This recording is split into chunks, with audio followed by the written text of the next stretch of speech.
Welcome to the Transparent FX Academy. I'm Nick, and I'm a top author on TradingView with over 190k reputation points. In this video, I will be speaking about USDCHF. Now, as usual, to keep the video as educational as possible, first, I will be covering the technical aspect for this market. Then, we will be moving to the order flow by looking at the commitment of traders, so the COT data, so essentially what hedge funds and the big players in the market are doing and how they're shifting and moving their orders.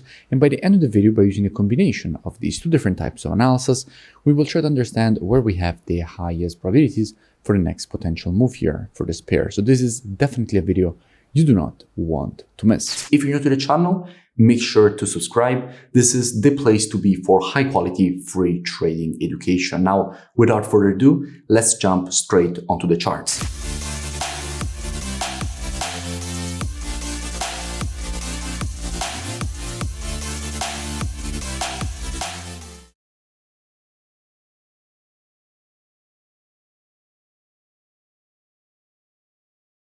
Starting here from the monthly time frame, what we can see is that at the moment the market is testing and rejecting to the upside a quite strong historical monthly support and demand area.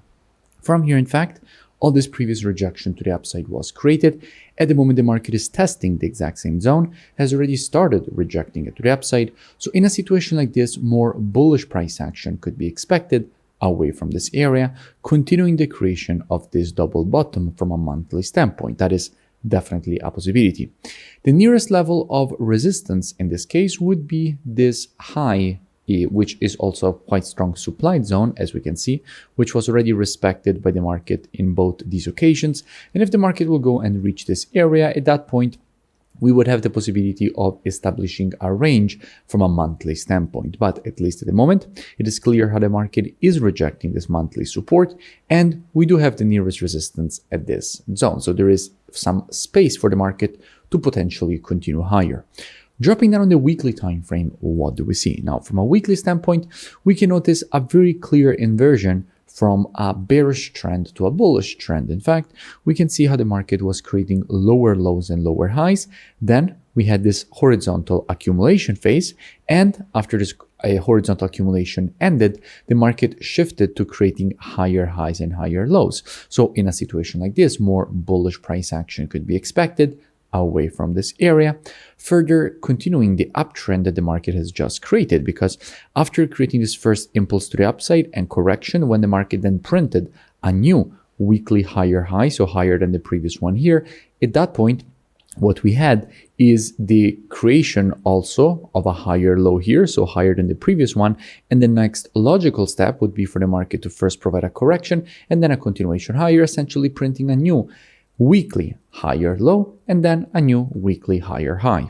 That would be the natural development of this weekly uptrend.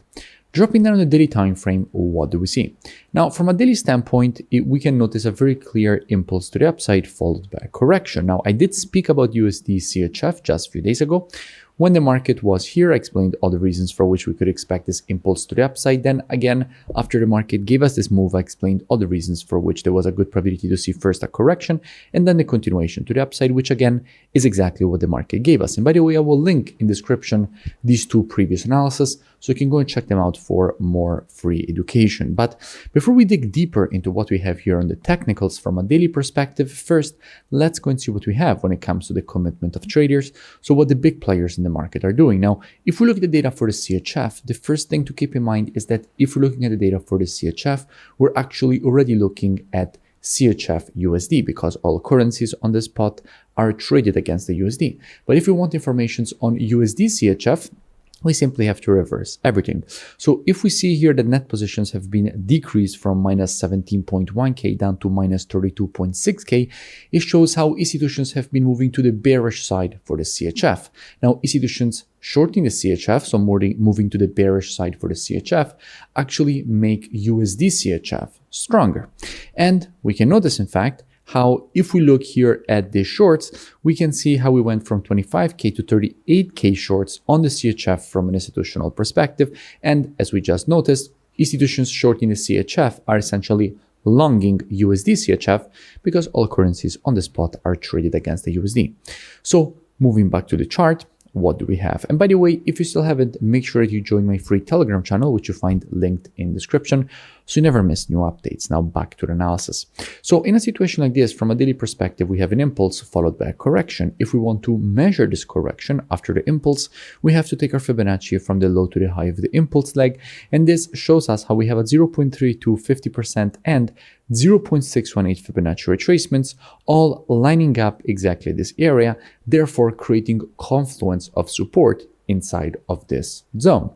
Because we have the Fibonacci levels, and if we look closely, we can see that this area is also just above the previous horizontal resistance turn support. Therefore, it is a higher low area, or better said, a previous resistance turn support zone. So all of this is confluence of support.